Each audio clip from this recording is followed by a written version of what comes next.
I'm Yeung, host and reporter with CBC Vancouver News. And I'm Angela Sterritt, CBC reporter and columnist. This is Unmasking Racism, a CBC virtual town hall on how to dismantle systemic racism against Indigenous, Black, and people of color. To start us off, a look at the issues we're talking about, and a warning, the following images may be disturbing to some. Racism is alive and well in Canada. For weeks, all eyes have been on global protests against anti-Black racism and police brutality sparked by the murder of George Floyd in Minneapolis. And it's not just an American problem.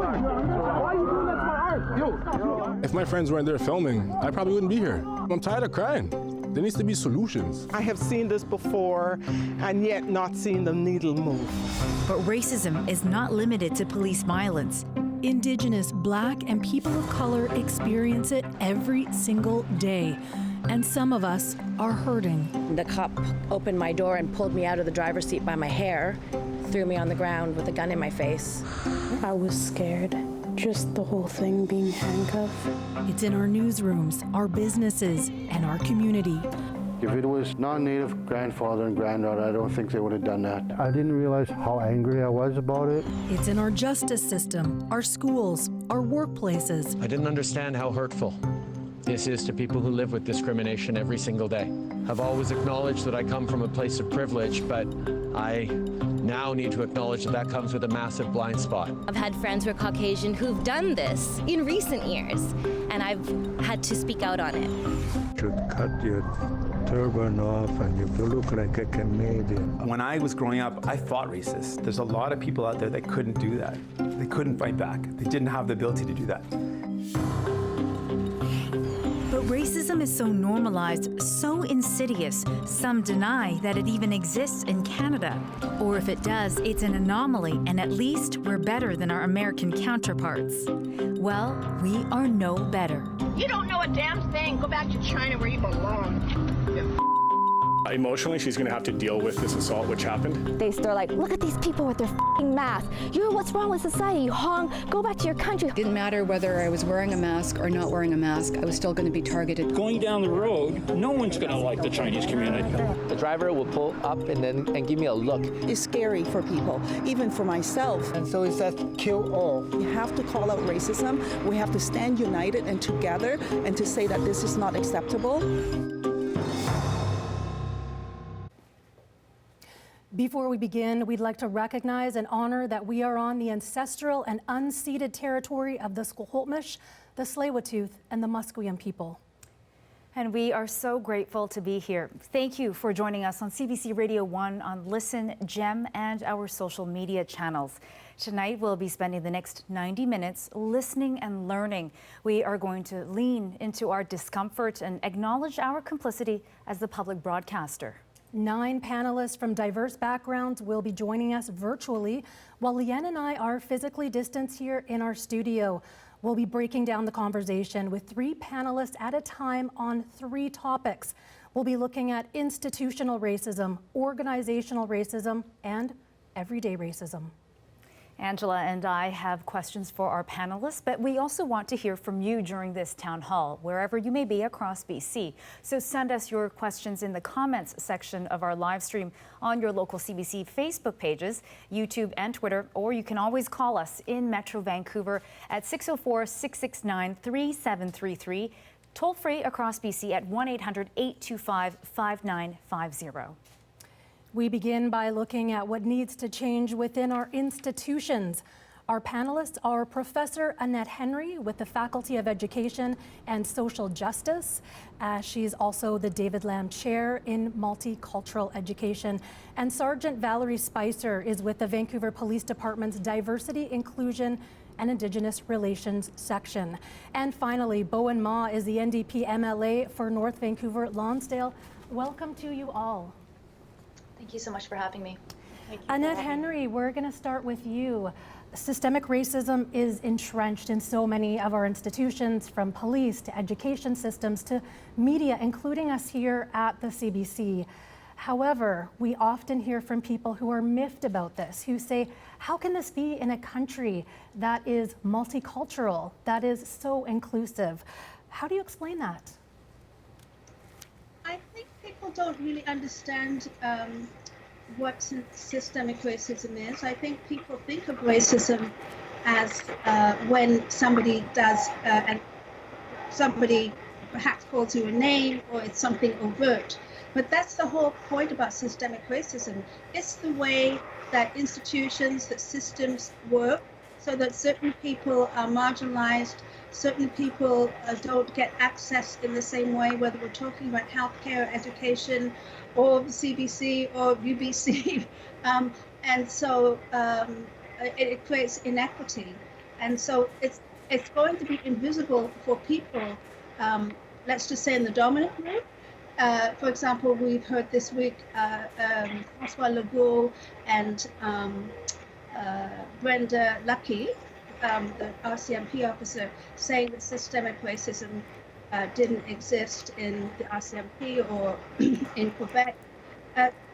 People in the privileged group don't always see the ways in which, as I think you said at the top of the show, we are complicit in systemic racism. It's the ways that the norms and the values in society, we have a tacit acceptance of the ways in which society works, unless we are, I don't want to use the word victim, but unless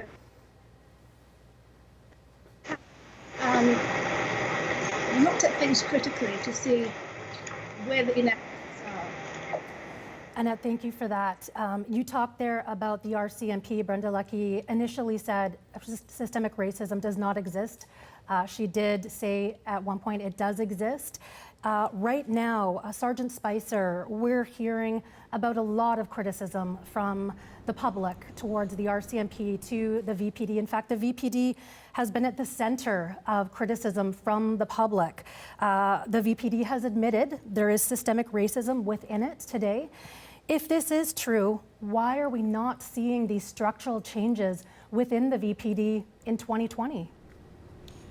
Well, the way I look at the criminal justice system, and the police are within the criminal justice system, we are in a colonialistic system, and that's where systemic racism is rooted in within our society, and specifically towards certain people, the Indigenous people, people of various descents. And so this becomes very problematic to address, because these systems have been in place for centuries. And so to unravel that and to change and to move forward, we do have to do a lot of community engagement. We have to engage in dialogue. We need to listen, and we need to continue to work to improve our system to make the criminal justice system a safe place for everyone. Indigenous and Black people say discrimination is pervasive within policing despite anti-racism, de-escalation, and cultural awareness or cultural sensitivity training. What further changes does the VPD need to make in order to eradicate systemic racism within the force when clearly training isn't working? Well, we continue to build our training. We continue to engage with community. We are currently developing new sets of training, working with various organizations. We are in dialogue with numerous Indigenous organizations and with members from Black communities throughout the Lower Mainland to inform our practices and to improve however which way we can. And so we are open to dialogue, and we are open to listening and working with the community to continue to improve those processes. Now, beyond training, as an organization, we are actively engaged in reaching out to community, and my section in particular meets with community on a regular basis to try and build that trust. And as we know, trust is fragile, so we need to continue working towards ensuring that the community feels safe to reach out to us. Bowen Ma, let's turn to you. Premier John Horgan has said he will review the province's Police Act. How will changing that act, deal with racism and policing and hold police accountable if it continues? So thank you so much for that question. And it should be noted that we've actually been working on trying to address systemic racism for a while now, since 2017 when our government first formed.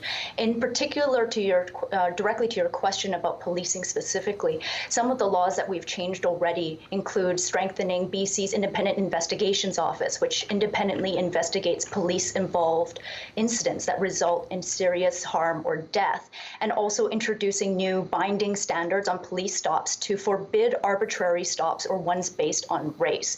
Now, in terms of the review on policing, I think that we actually have an opportunity to really fundamentally change policing here in BC. The BC's Police Act is 45 years old, and it is very outdated. We want to modernize the act and bring it in step with our government's approach on issues involving relating to mental health and harm reduction, and review it with a specific focus on systemic racism to see where we can make improvements. We've heard strong statements being made from politicians across the country when it comes to police violence and racism. We have premiers, though, downplaying the existence of systemic racism. Justin Trudeau is accused of being performative when he took a knee. Both Vancouver City Council and the provincial government lack adequate representation of Black, Indigenous, and people of color. What does this tell you about the amount of work and the type of work that governments need to do? Well, there is a ton of work for us to do. I mean, systemic racism has existed within the institutions of Canada since colonialism, and that's 150 plus years worth of systemic racism that we need to address. And it won't be done very quickly. It can't be done, probably not even in one or even a few terms of government. It requires our concerted, continued effort to acknowledge and address the systemic racism that exists in our institutions.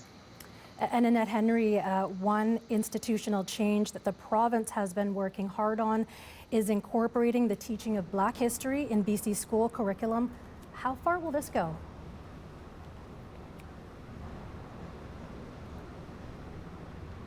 We are having some technical difficulties with hearing Annette right now.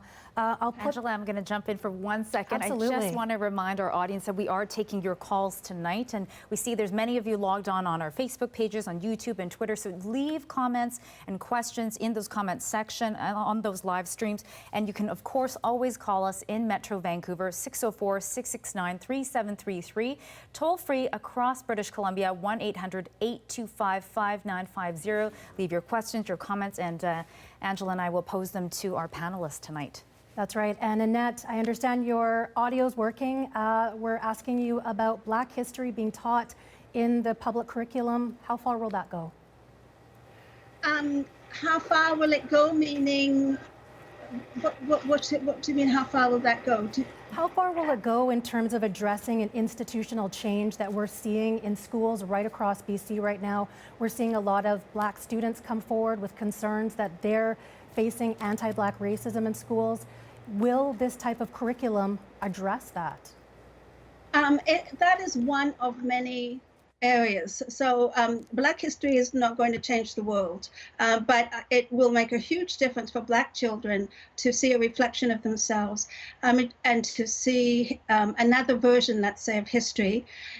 Whether or not you have Black children in a classroom, all children need to understand the world from informed perspectives and not from a Eurocentric point of view. But there, along with Black history, there are so many other areas that we need to look at in terms of teachers who understand, okay, we're talking about Black children right now, but teachers who understand the students in front of them, and not assuming that children have the background or they grew up in ways that the teacher grew up, perhaps. So thinking of the curriculum, I think curriculum is powerful. Also, is it possible for students to see someone who looks like themselves in the school as an adult in a position of authority? Who's getting the work? Who's being hired? Who has access to particular jobs? All of that is part of it. So Black history is definitely important. And I think we say often, well, having Black history, yes, that's important, but it's also not just having Black history. it's the way it's taught. Yeah. So thank you for that, Annette. And now it would be hypocritical for us to host a town hall about systemic racism if we didn't do some self-reflecting as the public broadcaster. Here's what artist Omari Newton told us about that. My name's Omari Newton. I'm a professional artist. As a black guy, I feel like I have these like magic glasses on that a lot of white people don't have, where I see racism all the time. And I'm never surprised when I hear a high-profile person do something racist because I experience it on a regular basis. It still feels like the media covers racism as though it's a special event. You know, like when something racist happens, it's like the Super Bowl is happening. And I think the media could do a better job of just normalizing conversations and difficult, complex conversations about race so that the average Canadian doesn't see racism as an aberration. And they realize that it's a norm. We live in a system that is, you know, Canada was a country that was colonized, it's rooted in racism, and if more Canadians understood this, they wouldn't be so surprised when overt instances of racism kicked up and became national media stories. Sergeant Spicer, we're talking about representation in institutions. Indigenous, Black, and people of color are talking about discrimination, but they're also talking about representation. The VPD has talked a lot about diversity in officers, will change the relationship between them and Indigenous people, for example. What efforts is the VPD making in order to, for example, change the position that you're in so that it is a person who is Black, Indigenous, or people of color, given that you are in a role that is reflecting diversity, inclusion, and Indigenous relations?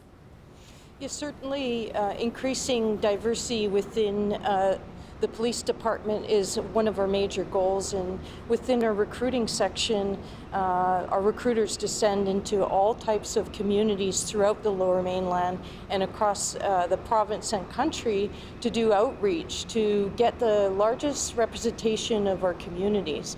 And certainly I would welcome someone of a diverse background into my position, and do hope that people feel they can come forward and take those positions, and they have in the past. So we change our positions very often within the police department, and we do have numerous people in positions of higher rank who are from diverse backgrounds. So we do encourage diversity throughout our ranks and through our recruitment practices. And so this is always a continuous effort. One of the ways that we track diversity in our police department is how many languages are spoken. And there are well over 50 languages spoken within the Vancouver Police Department. So it's a good measure or indication of the amount of diversity that exists. Thank you. So on the topic of policing, Angela, let's go to a question on Facebook. This is from Jenny Ferguson. So she asks, can we reform a racist colonial system like the criminal justice system? Is it even possible? Or is abolishing the police what has to happen? Do we build new systems of justice? Great question. Thanks for that, Jenny. Bo and Ma, I'm going to put that question to you. I'll repeat the question. Can we reform a racist colonial system like the criminal justice system? Is it even possible, or is abolishing the police the answer? You know, I really appreciate that question and the opportunity to answer it. The answer, I don't know. I don't know whether or not it's enough, but I do want to acknowledge the conversations about defunding police that are taking place, not just in the States, but up here as well. And the conversation about defunding police, and I know that oftentimes when people think of defunding the police, they're thinking that we're just going to wipe police out, but it's not necessarily as simple as that. And while Canada is very different from the States and the context is very different, the policing style is also very different, it doesn't mean that we don't also have our own problems to deal with and our own problems to look at. So it brings up a lot of interesting and important questions for us here. For instance, what is the role of police institutions? What were they originally created for, and what can we reimagine them to becoming? Police officers are frontline responders that are called to attend all sorts of issues, a huge range of issues. Many of these are situations that arguably are outside of the realm for which police officers are adequately trained to take on. So something like More than 1/3 of all calls that police officers respond to involve mental health distress or illness. Even if police receive some training for situations like this, we have to question whether or not there are others who are better suited to help people in those situations. Are there different kinds of response services that are needed to handle calls that shouldn't require an armed police officer? Does a lethal weapon, like a gun, really need to be brought to a wellness check or to write somebody a ticket for speeding or failing to pay bus fare? Everyone deserves to go home safely at the end of the day, including police officers who are undoubtedly often finding themselves in situations where there is real mortal danger. So the question we need to ask ourselves is whether or not there are better ways for us to keep people safe and police officers safe that don't involve killing someone else's loved one. Bo and Ma, you brought up a really interesting point. There's a discussion happening around Canada right now about the role of police. Should police be involved in calls regarding social work, mental health, community aspects? People are talking about defunding, but saying it doesn't go far enough. Sergeant Spicer, I want to ask you this. People say it doesn't go far enough because of the way that policing was set up in Canada. It was set up as the colonial arm of the government to protect white people, to enforce colonial law and order, and to oppress Indigenous people. Some say an entire structural shift is needed, even to abolish the police. Is that needed? What do you think? I think it's always good to review our systems, our practices, and certainly when we're dealing with the very complex issues that we have in policing, such as mental health, addiction, homelessness. These are all things that certainly other approaches could be very effective in working with us. And so I think it's always a good thing to look at other options and to see how those options would work with our current system. Certainly there's certain situations that are quite dangerous, and you have to wonder who would go to those situations and who would have the resources to actually deal with those effectively and de-escalate them and make people safe. So that there is a complexity to the concept of public safety, and certainly we're at a time now where we are looking at different ways of dealing with these complex societal issues. And this isn't the first time that within the criminal justice system there's been a call to look at these things in a different way. In fact, we have written reports on things like mental health and presenting the complexity of these issues and requesting other ways to look at these things. All right, thank you for that, Sergeant Spicer. We've got another question from Facebook, this one from Sharon Enns. And the question is, how about defining racism so that all of us clearly understand what it is so we know how to combat it? Annette Henry, what do you say to that? A system of power and privilege, it operates, really when we talk about systemic racism or institutional racism, they were examples where it occurs, but it's really thinking about power and privilege in the society. And so the dominant group, white people, have the power and the privilege to do certain things that, and very often they're unconscious that other people do not have the same privileges. So I've given this example to CBC before, but the fact that I was driving a new car through the UBC property, a policeman stopped me and asked for my driver's license and registration and asked me where I was going. I wonder, would my white friends who were driving on a Sunday afternoon going out for lunch, would they be stopped when I always drive under the speed limit? I'm not a fast driver, So the amount of times that a policeman would, these are examples of racism, So it is a power issue, and the assumption that certain people are inferior and other people. Certain people are inferior. People who don't look like you, people with darker skin, are inferior, and this whole country was founded on that. So since Europeans came to this country, there has been racism. How they treated Indigenous people from when they first came on this land, is a huge and terrifying example of that.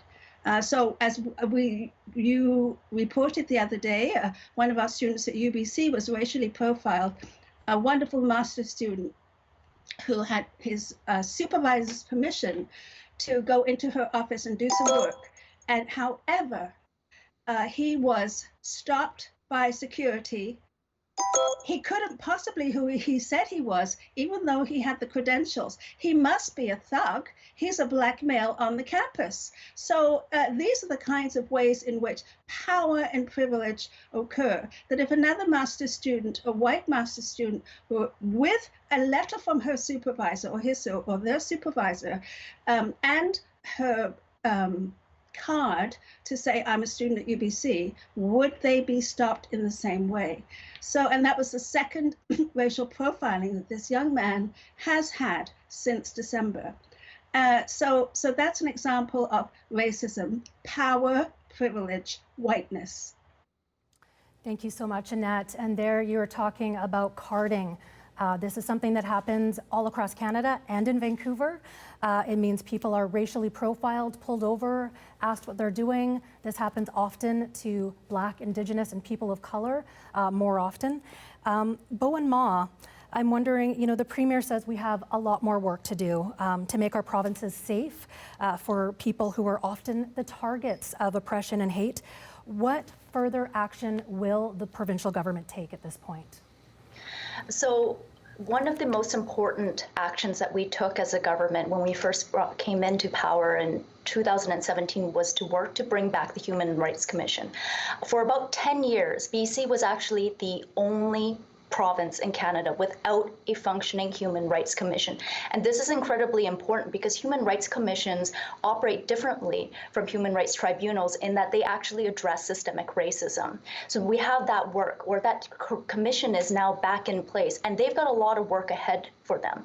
Another extremely foundational, fundamental piece of legislation that we brought in recently that has a lot of work behind it, again, into the future, that still takes a lot of work, or rather will continue to take a lot of work in order to implement, is DRIPA, Declaration of the Rights of Indigenous Peoples Act. And it basically builds into our legislative framework a framework for decolonizing our laws. So the act establishes the UN Declaration on the Rights of Indigenous People as the foundational framework for reconciliation in BC, as called for by the Truth and Reconciliation Commission. And this act allows and ensures, not just allows, ensures Indigenous people are a part of policymaking and decision-making processes that affect them and their families and their territories. So we're talking about a lot of work still to come in order that involves decolonizing our laws. And there are a lot of laws here in British Columbia. But it also is about helping or dealing with our child and youth care system.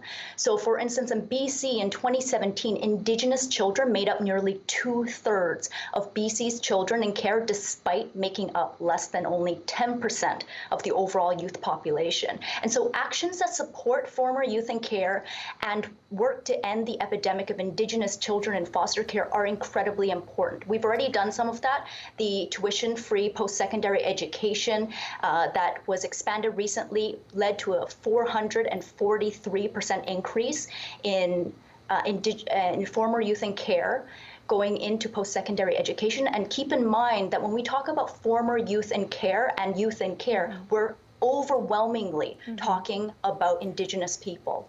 So there's lots more to do. I mean, I could go on, but I know that this is a short segment. So suffice to say, there is lots that has happened and lots more to do, and we're not going to stop doing that work. Bowen Ma, thank you so much. Valerie Spicer and Annette Henry, thank you so much. Thank you all. Professor Annette Henry is with the Faculty of Education and Social Justice Institute at UBC. She's also the David Lamb Chair in Multicultural Education. Sergeant Valerie Spencer is with the Vancouver Police Department's Diversity, Inclusion, and Indigenous Relations section. Bowen Ma is the NDP MLA for North Vancouver Lonsdale. And we are just about to move on to the second half of our panel. Black, Indigenous, and people of color experience racism across all institutions, some that are supposed to care for and educate all Canadians. Here's what we heard from some of you about that issue. My name is Brenda. My last name is Rosenau. I'm interracial, so I'm half Asian and half Caucasian. And throughout my life, and so I bring my person into my profession as a nurse, I've just experienced misinterpretation of behavior or communication at times. I wanted to speak to CBC about racism in healthcare because I think we need some type of cultural sensitivity education training in healthcare professions. If you look at it proportionately, if you start from the bottom and work your way to the top, when you look at upper levels of management in healthcare, you might see the more white European dominant people in management, and we need diversity all the way up the chain because we need to have discussions about how culture and race affect healthcare practice. And I just don't see that being encouraged. I don't see it being taught. And I see that there's a lot of misinterpretation sometimes of behaviors. People in the profession, they want to be promoted, right? So if you're a researcher or if you're somebody that like of color and you want a promotion, you don't want to challenge the system. So sometimes you're afraid to speak out because if you speak out, you're not seen fully as a human being speaking out. You're seen based on your color or your race. My name is Chigurh Jekum. I'm a researcher and policy analyst in the labor movement and a research associate as well. I can recall being 20 years old and being stopped by police, held at gunpoint, put in the back of a police car, accused of a crime and questioned for an hour simply because I was walking past a building that happened to have been broken into. Racism also has psychological impacts that can be very pernicious. You know, it can influence the way someone views themselves, how they interact with themselves, their sense of self-worth, and that of course goes on to impact all of the relationships that they form in their life and the opportunities that they feel they're worthy to pursue. I think that both of these things are essential to an understanding of racism. Both of them have to be addressed. In my view, anti-racism first begins with understanding that these are not just questions of opinion or perception or prejudice. These are structures of marginalization, subjugation, extraction, exploitation, and dehumanization that have been embedded in the world over a period of centuries. And thus, to be anti-racist means identifying and relentlessly assailing these structures. This will, of course, take a long time and a lot of work, but I believe it is also absolutely necessary. My name is Beth Applewhite. I'm a vice principal in a public secondary school. I am an anti-racist educator, a biracial vice principal, and I've been working in public schools for over 25 years. Each year, a group of administrators from across different districts in the Lower Mainland, together we put on an anti-racism youth symposium, and I also put on conferences in my own district annually for Black History Month. At these anti-racism youth symposiums and Black History Month events, the students share with us their experiences, and we listen and we validate, and they make it clear that race and racism, they have to deal with it daily. I strongly feel that educators, administrators, teachers, educational assistants, we all need better training. We all need diversity and racial sensitivity training. We need to start that from the beginning with our education teacher training programs. We need to make sure our educators, through professional development, through training, start to not only accept and acknowledge that racism exists in our schools, but that it's up to them. They need to start to be comfortable enough to have these very important conversations, to deal with privilege, to talk about microaggressions, to talk about bias, inherent or otherwise. They need to be able to say racism exists and talk about it. That's the start. That's the action that we can start with. And a reminder that we want to hear from you. So send us your questions in the comments section of our live stream on Facebook, YouTube, and Twitter, or call us in Metro Vancouver, 604-669-3733, toll free across BC, 1-800-825-5950. Now, we've all seen the way different businesses and governments have rushed to say they're anti-racist over the past few weeks. Everyone is saying Black Lives Matter. Many are promising to uproot systemic racism. But being part of the solution also means having to be honest about how many of them are part of the problem.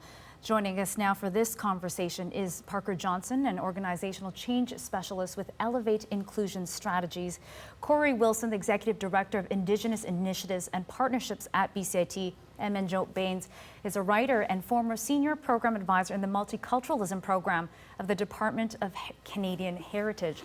Welcome to the three of you. Nice to see you guys on screen. So my first question goes to Corey. So Corey, there has been this sudden increase in public displays of wokeness. We are hearing from executives all over, including here at the CBC, that we all want to do better.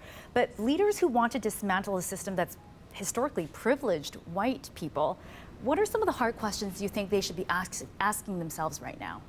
Oh, well, I think the reality is the hard questions are everything that you can think of. What is the truth? What got me to the position that I'm in? They need to look around their offices, look around their institutions or their businesses and see how many people look like them. And if they don't see others reflected or they see everyone looking like them, then they need to ask themselves, how did I get here and how do I let other people in? They need to look at their own personal privilege, their own how and what they do and what the rules and the regulations and policies that they have within the institutions. They need to look at how they recognize the power that they have and the power and how they use that power for good and how they use that power for change. Looking at redistributing the wealth or the knowledge within the organization. It's often said that there isn't enough money to do these types of initiatives, but there's always money for certain things, as well as look at what they're doing in terms of inclusion and diversity and if that person or people or unit or working group actually has authority and has direct access to those at the top and has the money and the support to actually make systemic change within the institution. Thank you so much for that, Corey. So, coming out of that, so after you've asked yourself those hard questions, like you said, how did I get here? Then, it takes courage for people to admit that, ooh, maybe I did get here, not necessarily, maybe because of my white privilege. So there's this fear that you're going to end up giving up power, that you could make mistakes. How do you encourage people to do it anyway? For you, Parker, what do you think? Well, one of the things, at least for me, is that people have to step up with some courage and realize that they will make mistakes. And the issue with making a mistake is you want to acknowledge it, take responsibility for it, clean it up and make sure it doesn't happen again. And oftentimes people want to spend more time managing their image rather than doing the right thing. So they want to look good rather than do good. And so people have to have that courage and know that being called racist is not the worst thing that can happen to you. And so, Manjot, you've been through some challenging times in a job position that you've had, and you've spoken about it very publicly. A lot of organizations say they have diversity and inclusion initiatives, unconscious bias training. We've seen lots of that. How far do those actions really go to dismantling white supremacy in the workplace? And what happens when you do speak up sometimes? I think diversity and inclusion and equity committees, they sound good on paper, but they often don't have any power. And the burden is often placed on people of color and Black and Indigenous people to run these committees. And, they make an organization look good, but a lot of time those policies aren't put into place. It's challenging because when people do speak up, and I have personal experience from this, you're reprimanded. It's dangerous to speak up in any organization. And it's, we've seen over the last couple of weeks, several people speaking out and talking about the kind of racism they've faced for years across institutions. It's endemic, in the tech industry, media, private, public sector. And it's dangerous to speak up. It's dangerous to talk about and call out racism because sometimes then you're no longer up for promotion. People exclude you from team meetings and et cetera. So it's really challenging for people to be in a space like that. Absolutely. Let's turn to our audience right now. We're going to take a comment from Facebook. The comment is coming from Nishadi. What is being done to address the lack of recognition of foreign credentials? There are many highly skilled immigrants, especially healthcare workers, without relevant, appropriate jobs because of this issue. All right, that question, why don't we ask to you, Corey? What do you think? Well, I think at BCIT and other post-secondary institutions as well. I mean, I know at our team we've been working really hard.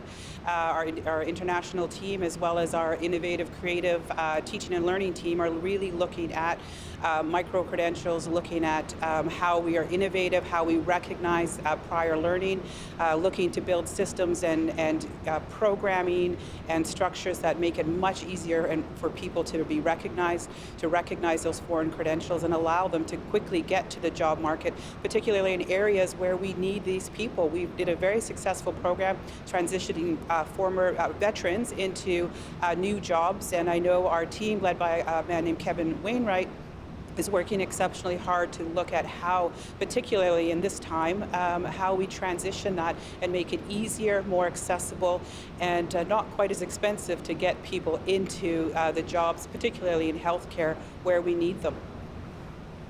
Thank you for that. Parker, I want to go to you with this next question. You know, a lot of organizations now are expressing solidarity with Black people.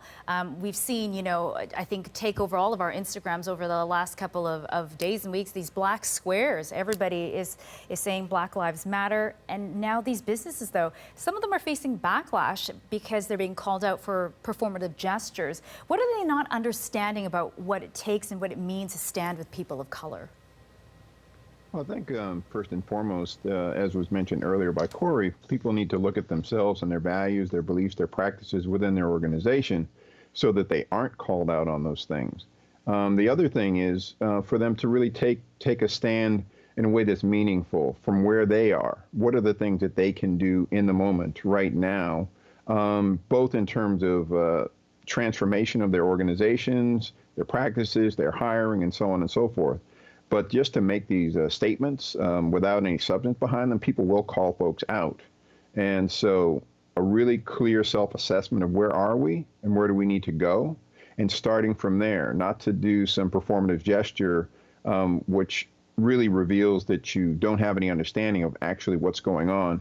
You may or may not have any connection with Black people, and trotting out individuals or trotting out statements that have no substance. People oftentimes know that, and when they're trying to do the right thing, they actually have to have some weight behind it.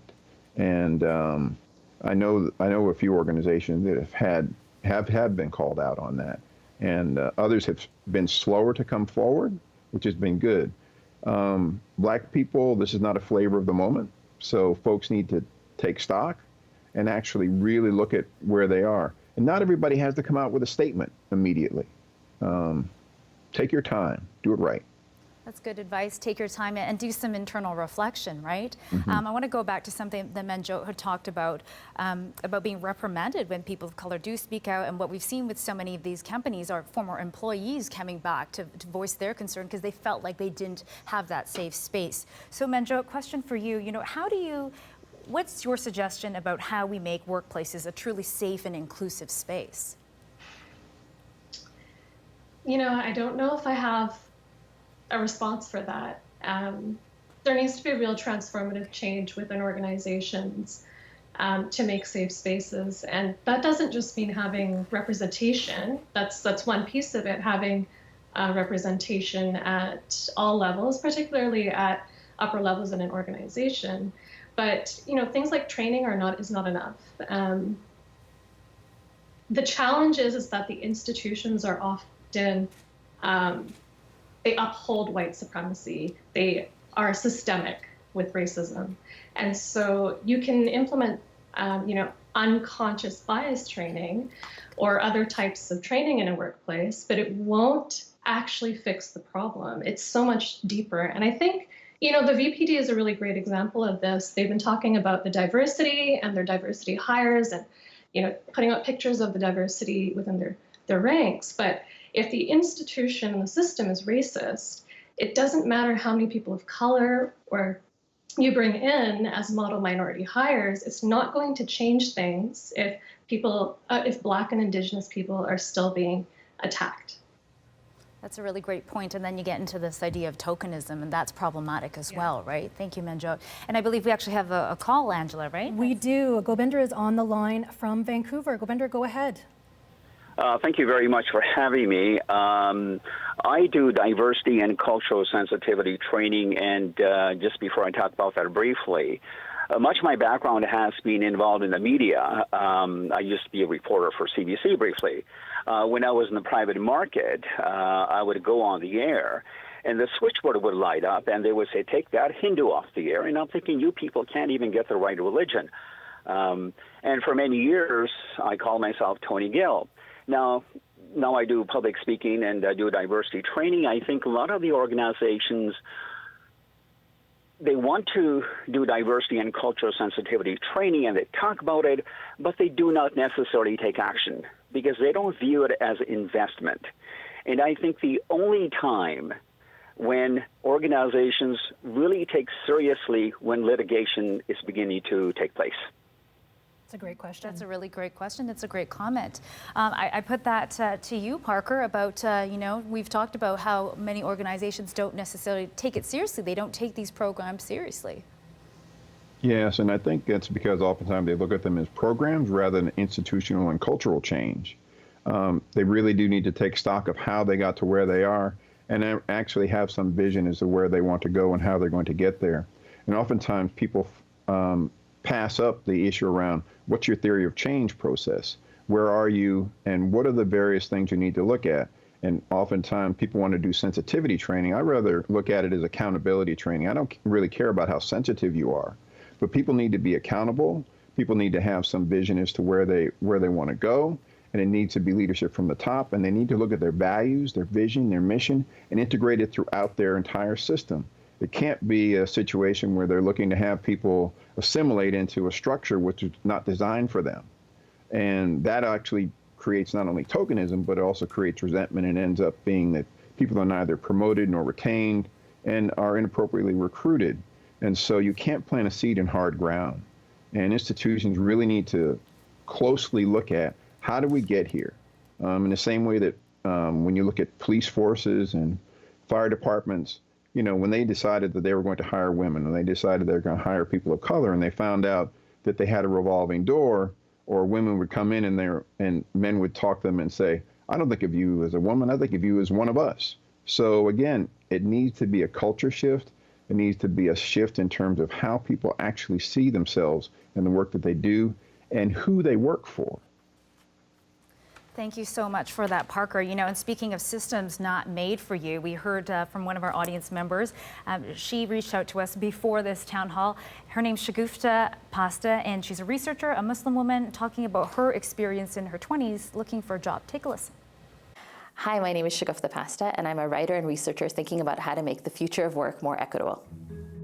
So I'm a visibly Muslim woman with a headscarf, and in my early 20s and mid-20s and even late 20s, that was something that I was always navigating. There was never other people in the workplace who looked like me. People always had a certain conception of what they thought a Muslim woman might achieve, might speak like, might think about, and I was constantly navigating that. If you go to the library and look up career books because you're trying to figure out how to figure out your career path, you will see books by and large written by white men. And a lot of those books will say, just network, just find people who are doing the things you want to do, talk to them, and design the career that you want to have. And those rules don't apply equally to everyone because not everyone has social capital and not everyone is long established in the city. And how we are read by the workplace is not just of our own making. The workplace is also reading us, and our resumes landing in a place where people are reading our last names, they are meeting us in interviews and reading our bodies in particular ways. There is a culture that we may or may not fit in, depending on how people assess us. And so this idea that if you just dream it, and you can do it, and if you're not doing it, it's because your dream wasn't big enough. That is a rule that applies, I think, for some people, and that has been some people's career experience, and that is why it's so largely reflected in the literature. But it is not everyone's career experience. So your career, it's not always if you just dream it and it can happen. And Corey, I saw you nodding away during that video. I have a feeling you may have heard some of similar experience like that in your work at BCIT. So, you know, what do you tell your students?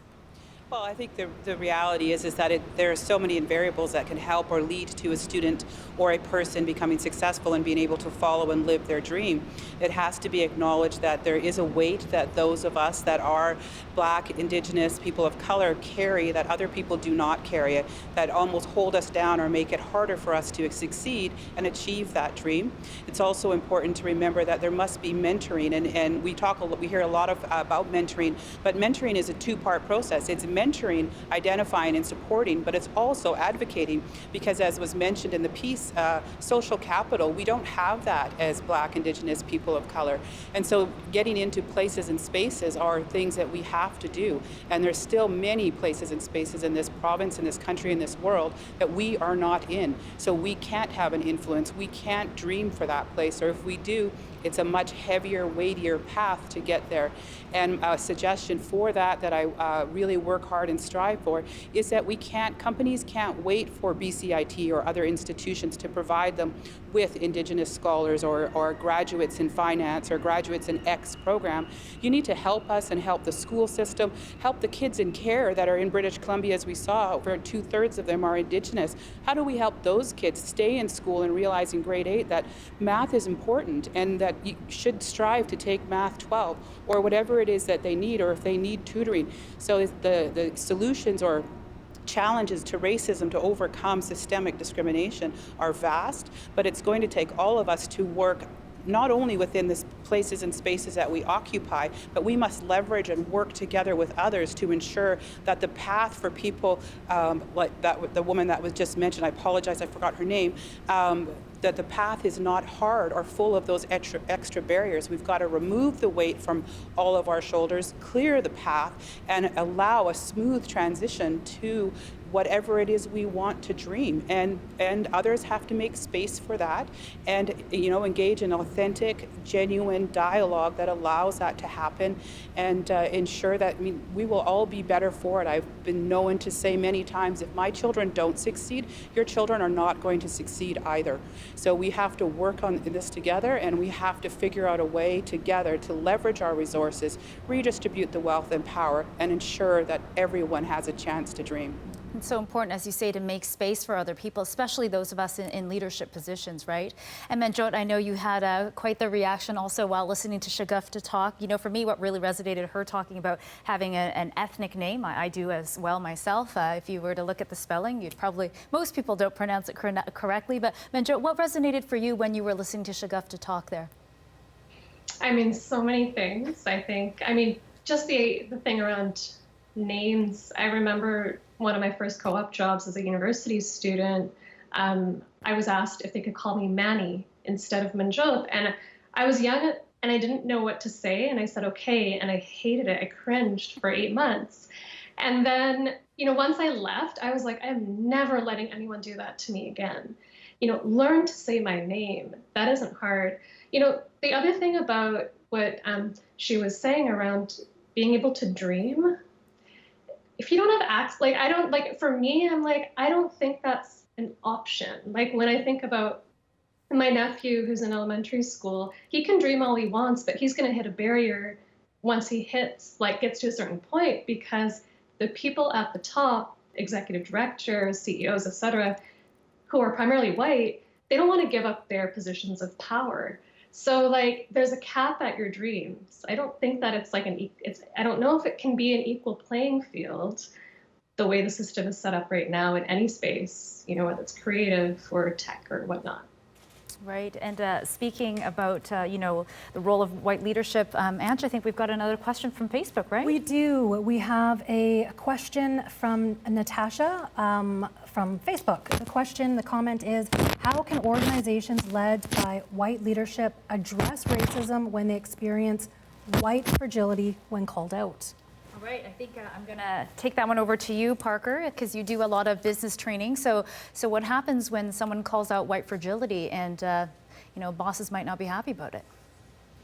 Yes, and I've worked with a number of folks in coaching contexts where that has happened. And really what I really always encourage them to do is to stay the course, because we're not there to grab the cookies. You're there to do the right thing. And so oftentimes people will say, you need to toughen up.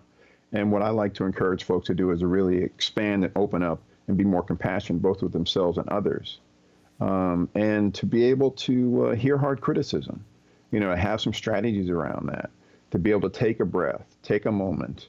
And when someone gives you that feedback, to say, thank you, I was unaware of that.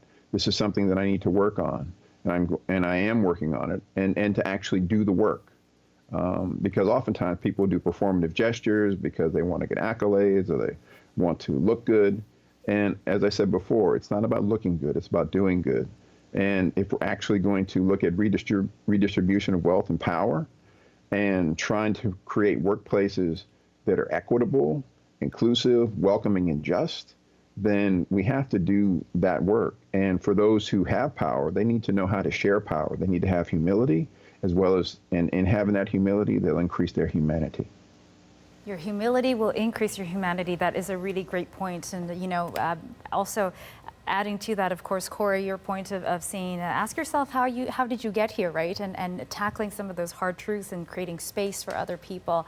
All right, with that, we're going to wrap up this part of the panel. Thank you so much to the three of you. Parker, Corey, Manjot, thank you for joining us. And that was Parker Johnson with Elevate Inclusion Strategies, Corey Wilson with Indigenous Initiatives and Partnerships over at BCIT, and writer Manjot Bains. Well, we've heard about systemic racism and racism in our workplaces, but what about how it affects us in our daily lives?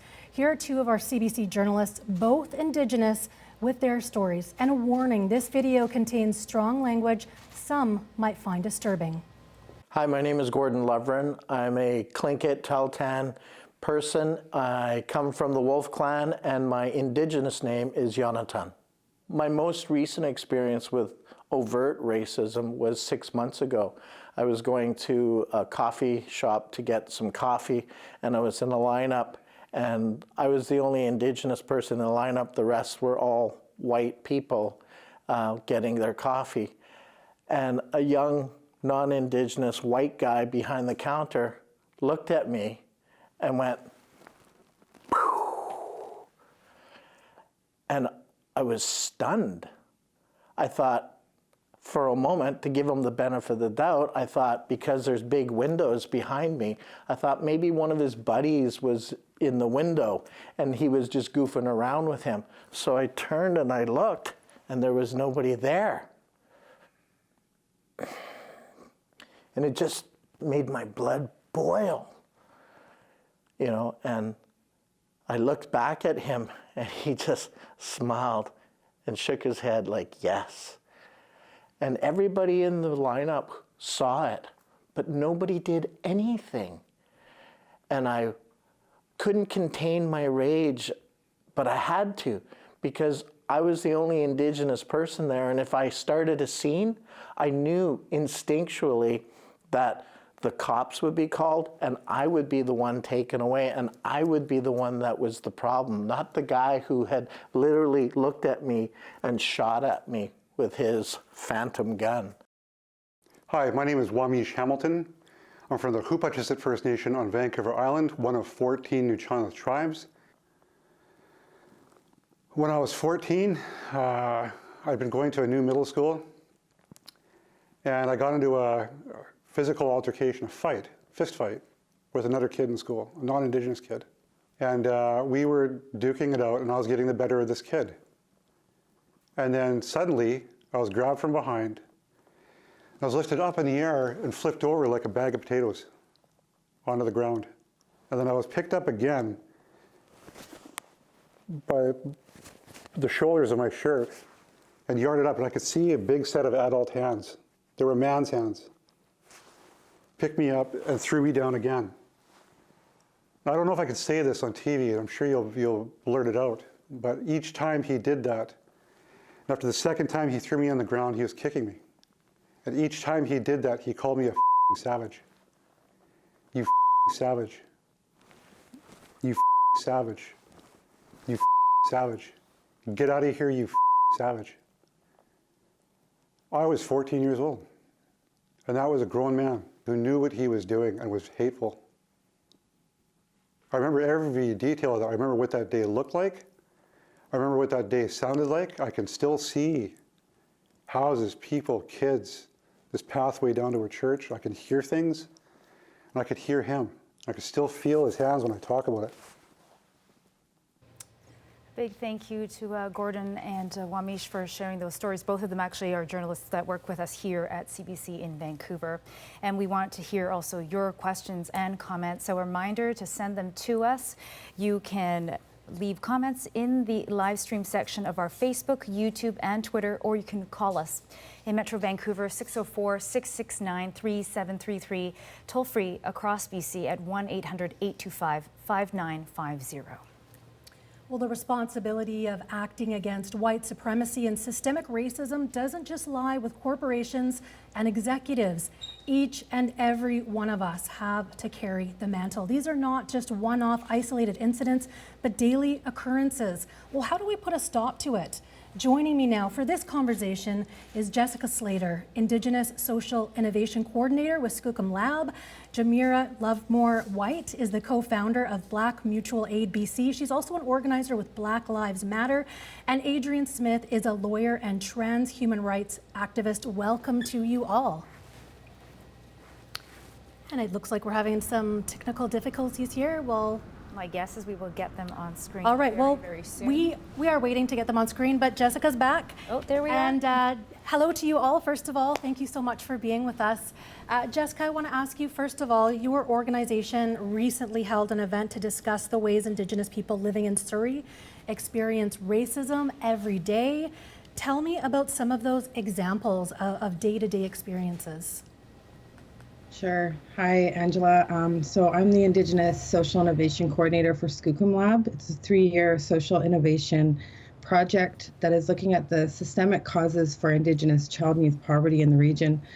And when we were doing our initial research, it was pretty astounding at how much of the stories emerged about the system keeping poverty in place was really linked to discrimination and racism that was embedded in the system. And we're talking about every sector of the system, whether it was healthcare, social services, or education, justice. And so we decided to apply for some funding to do a bit of a deeper dive into this. And we held a 2-day forum on Indigenous systemic racism in Surrey, and we just released our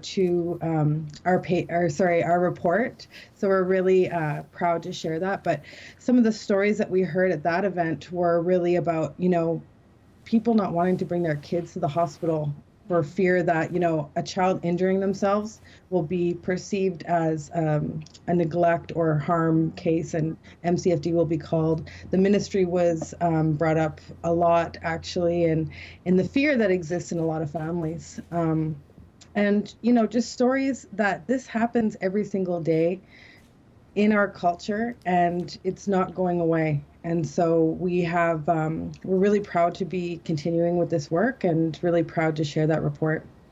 And Jessica, in that report, you talk about something called racism resistance. How do you direct Indigenous youth to combat racism?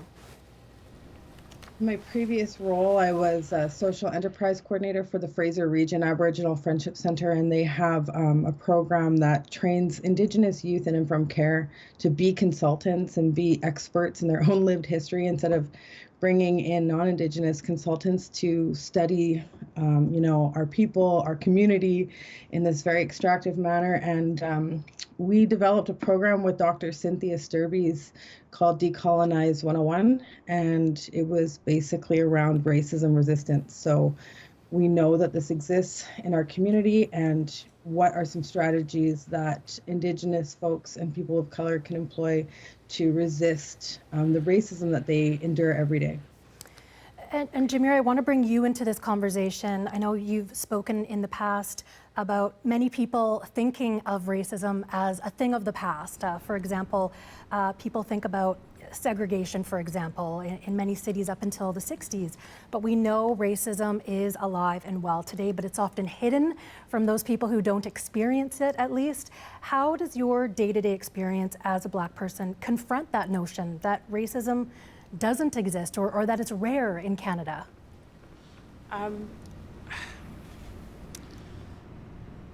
The invisible racism that folks, or that I encounter and that a lot of Black folks counter on a regular basis actually often happens in what you would think would be safe spaces.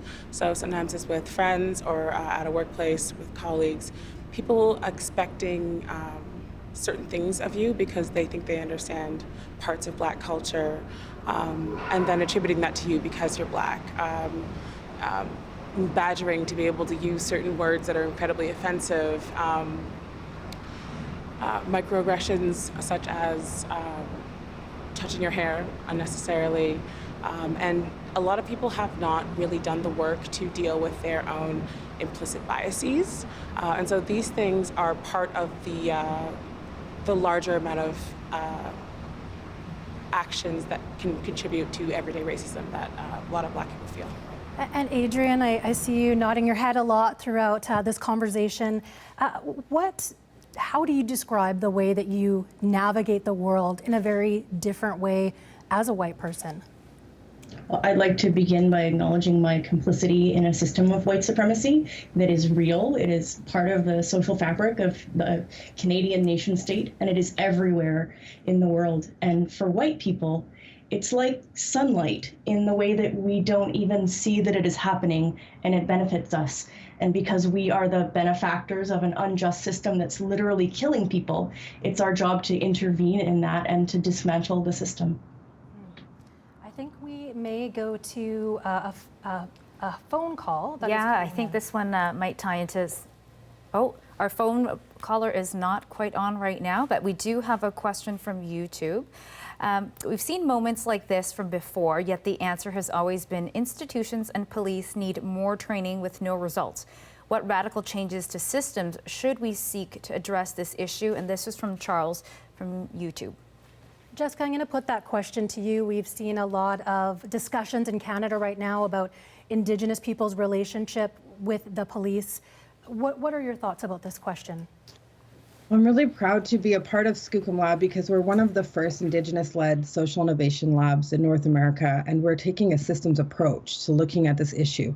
And so what we're seeing is that training is simply not enough. I was so happy to hear your previous guest talk about transformative and systemic change. And, you know, the Terry Cross model was developed in the 80s. It still stands up today. It's a continuum of cultural safety. And it says, you know, that lower 10% that's on the bottom rung of that ladder are so harmful and are so biased and violent that we simply need to stop them from infecting the rest of the culture.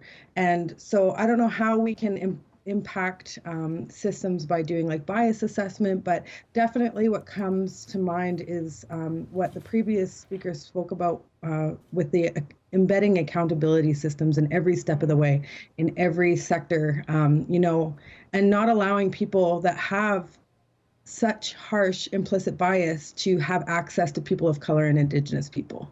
And that was a really powerful point I think Parker made in the last panel, was we need to talk about accountability rather than training. We are going to go to the phone lines now. We do. We've got a question from Catherine in Vancouver, and she has a biracial son, and you've got a great question for our panelists. Catherine, go ahead. Okay. Do you hear me? We do. Okay, so I got a lot of questions, but how do I put this? I want to know what I can do. I'm raising a son who's part European extract on my side and Salvadorian, Central American. And I believe I raised him to really be a leader in fighting racism. But he has turned his back on me completely for the last 6 months because I don't have the proper language.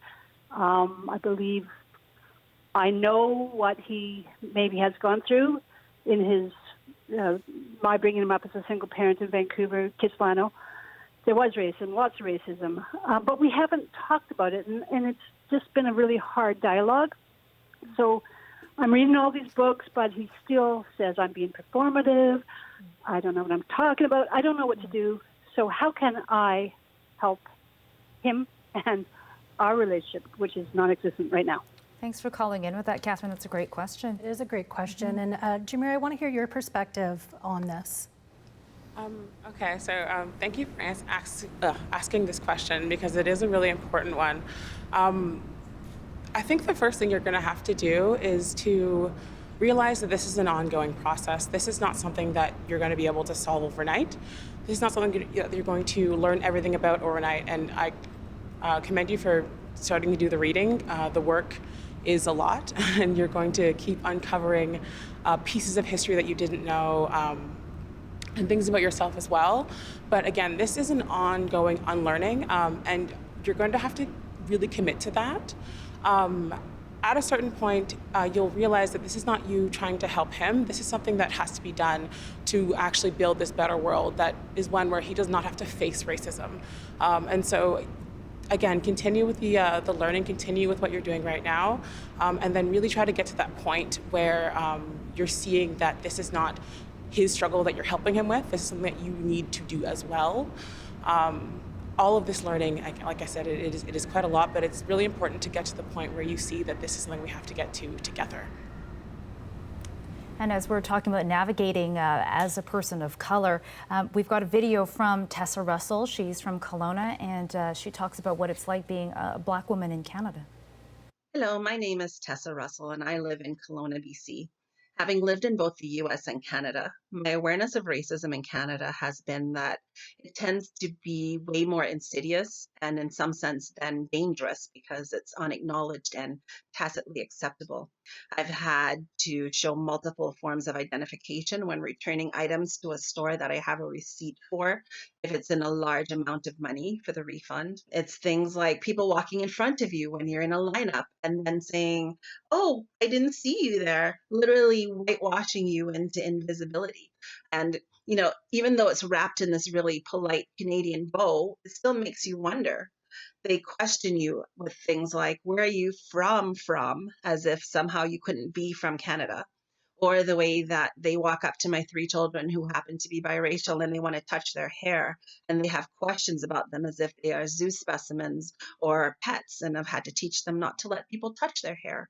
So those are the sorts of things that you experience as a Black person in Canada, and that's just one short example of the many ways that you are made to feel that whether we say the word or not, that you are. And there are hundreds of ways that we can say this without actually saying it. What I would like to see is for Black people's contributions to Canada to be acknowledged in a way that's meaningful outside of our history of slavery. And that was Tessa Russell sharing her experience dealing with racism as a Black woman in Kelowna. Adrian, we are talking a lot right now about learning. We've seen a lot of people across Canada talking about this learning, this journey, this self-reflecting, and a lot of white people are being told to educate themselves about their privileges, about their bias. They're being told they perpetuate racial inequality by benefiting, like you said earlier, from the status quo, and they need to solve racism rather than having people of color doing the work for them. Yet a lot of white people might be offended hearing that about themselves. How do you stop yourself from getting defensive and instead stay committed to listening to these voices? White tears aren't going to change anything, and the responsibility that white people have to put aside their discomfort at a time and a place when other people are actually being killed by a system that we're doing nothing about. I think if you need to take a breath and realize that you actually do live in a racist state and you're part of the problem unless you're working to solve it, then take that breath. don't expect people of color to take care of you because you're benefiting for the system. And when you've had some time to think about the implications of your actions, make a conscious decision to change, to do the reading and to behave in a way so that people of color will notice. Don't just read the books and think you're good. You have to write to say, let's take down that statue of Gassy Jack. Let's not have VPD officers on a panel about racism. Let's stop this tokenizing that happens in all of these corporate sectors, and let's make some meaningful change. And the leadership from that change is going to come from Black, Indigenous, mixed race, people of color. White people aren't going to lead it, but we need to put our bodies in the way when there's violence and microaggressions and the kind of things that Chigurh and Chigurh were talking about. When that hijabi teenager was sexually assaulted on the SkyTrain, no one helped her, and there were white people there. Really important, powerful words about allyship. And I believe we do have a Facebook comment coming our way. Yeah, we do. You know, to the idea of talking about white supremacy and saying that we're all complicit, you know, how do you respond to those that say, quote, I can't be racist, I'm brown/black/Asian? How do you respond to those? And that's from Michael Tan from Facebook. Jessica, I'm going to put that question to you. How do you respond to that? Well, I think racism exists. I think really the only time that someone can say that, you know, like I was reading the comments earlier on this post, and there was a lot of white people saying, well, there's a lot of racism against white people, and why aren't we talking about that? And people need to understand that racism against white people doesn't exist. Because there's no power indifference, there's no structural colonial roots, you know, that have privileged you for thousands of years. But we do work in Surrey, and Surrey has such an incredibly diverse population, so many newcomers and refugees, and we've worked with them in solidarity in the Indigenous community. And one thing that they've reported is that they immediately embed bias against Indigenous people upon arrival to Canada. And so that right there really spoke to how systemic this issue is. If this bias is woven through the fabric of Canadian society and is so easily embedded by people that are just coming here for the first time, that's a real issue and that's a real problem. And when we're speaking about how people can be good allies, I want to ask you, Jamira, if people truly want to be empathetic, be good allies to Black, Indigenous, and people of color, what are ways they can check themselves and practice dismantling white supremacy every day? I think that people who want to be good allies really need to self-assess and really address their own biases, where they come from, and then actively begin to call out racism when they see it, when it's happening in their workplace, within their friend groups, at home with their families. These are the really important things that we need to actually move the needle forward. Often we have these conversations every couple of years, we talk about racism, and then it gets sidelined by performative allyship and white guilt. So to move past that, people need to be able to sit with their discomfort, understand that it's uncomfortable because it's bad, and then choose, I don't want this feeling again. I'm going to do something better next time. I'm going to do something right now. I'm going to say something in this moment so that people around me know that I don't stand for this. And on that note of allyship, we have a video clip from Maureen Powers, and she wanted to share a bit of her experience. My name is Chigurh. I'm a researcher and policy analyst in the labor movement and a research associate as well. I can recall being 20 years old and being stopped by police, held at gunpoint, put in the back of a police car, accused of a crime and questioned for an hour. So we don't have the right tape there. We can show Maureen's clip in a moment. Ange, did we want to get to another question? Yeah, I mean, we are speaking a lot about allyship, confronting privilege, speaking about racism and being extremely uncomfortable, as you said, Jamira.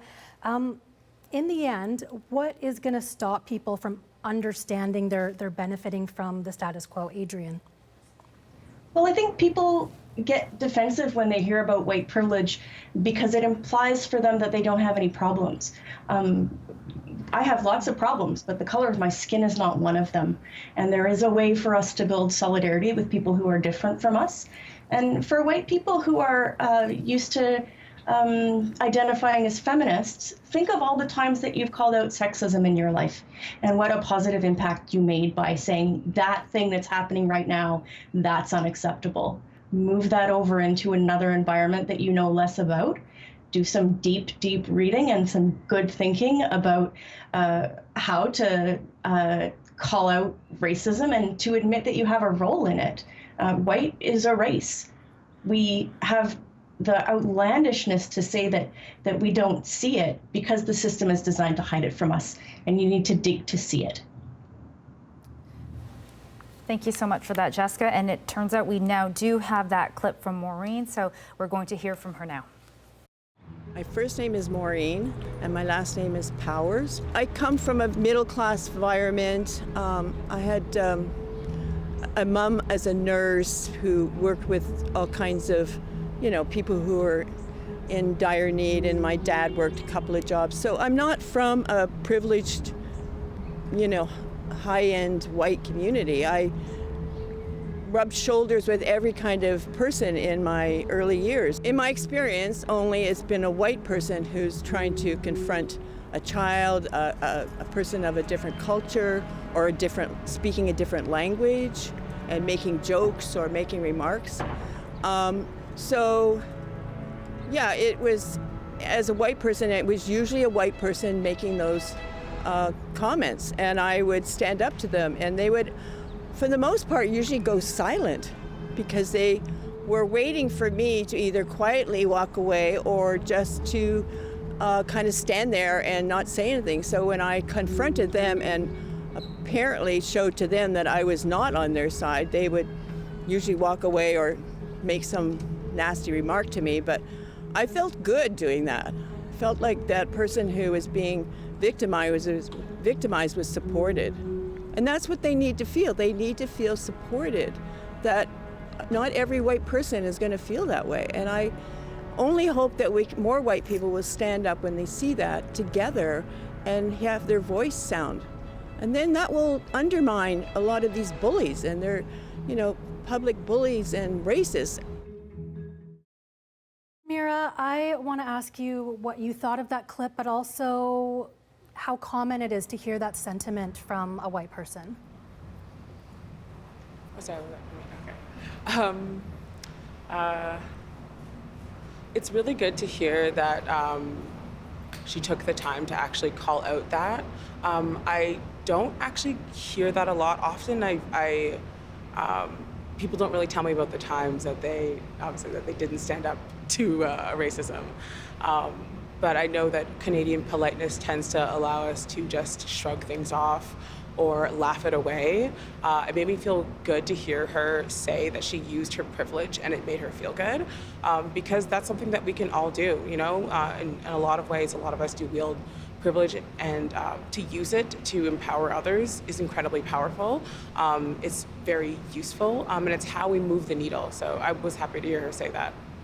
Thank you for that. Let's head to a comment now. We've got a comment from Herbert from New Wayanch. Yeah, so Herbert's actually calling in. So Herbert, go ahead with your comment. Thank you. This is, I just wanted to share that racism isn't just the white man's perspective, doings. When I was a child living in Chigurh, one of the elders stopped me on my way home from school and said, you are a white person because of the color of my skin. Stop wagging.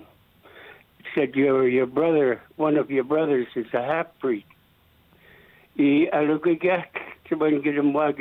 And your youngest brother is an Indigenous person. I don't know whether he was talking about my mother or whether he meant to shame me. And then in Langley, when I was going to school there, back in 1960, we were getting ready for a rugby game, English rugby game. We were going to play in Abbotsford, and one of my teammates said, if there's anything I hate more than a wagon burner, is a wetback.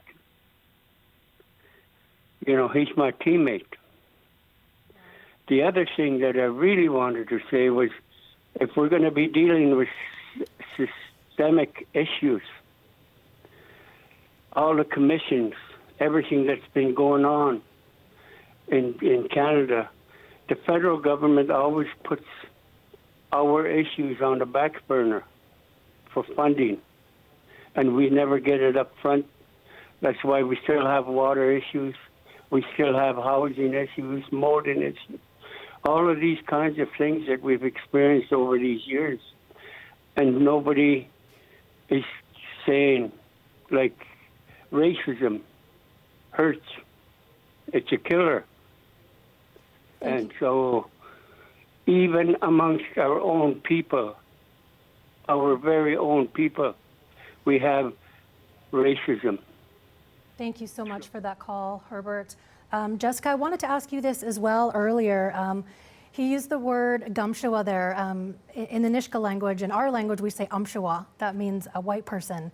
And there's discrimination in our own, among our own people, not just for being light-skinned, but internal racism as well, that he was talking about there. One of his teammates had called him a racial slur.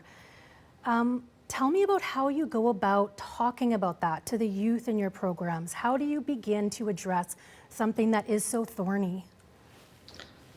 Yeah, well, I think I just start with my own journey and my identity reclamation as a white passing Indigenous person, and the incredible privilege that offers me. And I walk through the world in a very different way than a lot of my relatives do, and a lot of the youth that I work with. So positioning myself in my privilege is like where I start from. But then really honoring each and every youth's journey is different.